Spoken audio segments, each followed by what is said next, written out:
Hiya, mate, and welcome to the final lesson for this week's lessons on non-fiction reading skills. But today you're going to do some fiction writing for me. So that's an extended writing task. And I decided you're going to describe me a wild husky on a sled ride in the third person. Now, I thought this would link nicely to the Jack London piece, To Build a Fire, because this is the kind of dog that he has with him. It's particular to the area where he is in the Yukon. He's quite small compared to some huskies, and they're like really powerful, amazing runners. They can really go the distance. And I thought they'd be a fantastic creature to write about. I popped this picture in there as a bit of inspiration.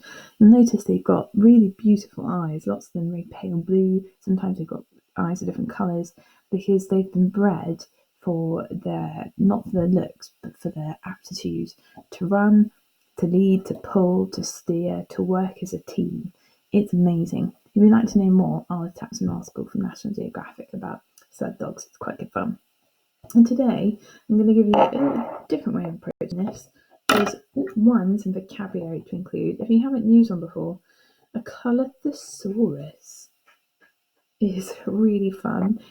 They give you also the different colours or different words to use the same colour. So for blue, I've got cobalt, cerulean, which is like it's a fantastical place beyond the north wind in mythology, Norse mythology, and so quite appropriate for this in Arctic.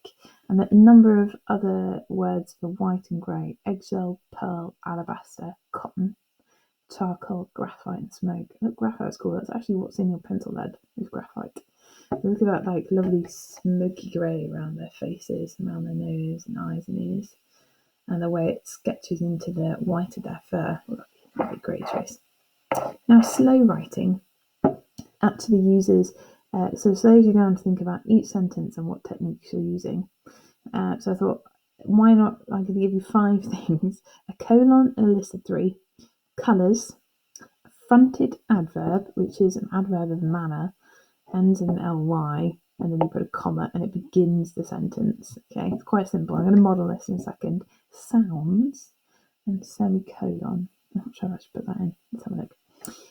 And from the little video I've attached and from what I've been reading, I imagined describing a team leader called Sultana. You ready? This is my model. Sultana is a born leader, colon. Now it's going to be a list of 3. Bred for it, aches for it, proves it with every stride. Ooh, different kind of list of 3 there, but it still works. Each one I've begun with a different verb. You could do the same thing, so I've done bred, aches, and proves.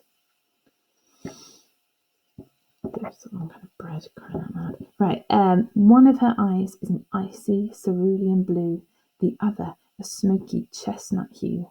Rapaciously, fronted adverb, see I've got the colours in the eyes. Rapaciously, she eats up the miles and keeps her team of sled dogs up to pace and cornering deftly. Okay, so far I've done the first 3, and that's my first paragraph. I've described this team leader, what she looks like, what she does. Next paragraph. Together, their paws make a continuous percussive patter through the powder white snow. So I tried to reflect the sound there through some alliteration of the percussive patter, powder, and also to try and sort of invoke something of the sound through the plosive p sound.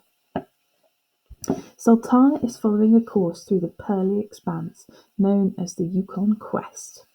Their effort drags a basket sled through miles of alabaster silence before they reach a cheering, yowling, ringing finish line. Now, I've probably finished all my things here. So I've done the sounds and then running. And I don't know if I've used a semicolon, but I put one in here.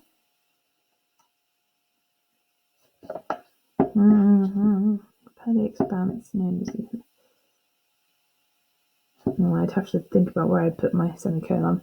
But after that, I've just extended it to try and finish off. Imagine her getting to the finishing line. So I'm moving away from my slow writing and just trying to finish it off. And you could do the same.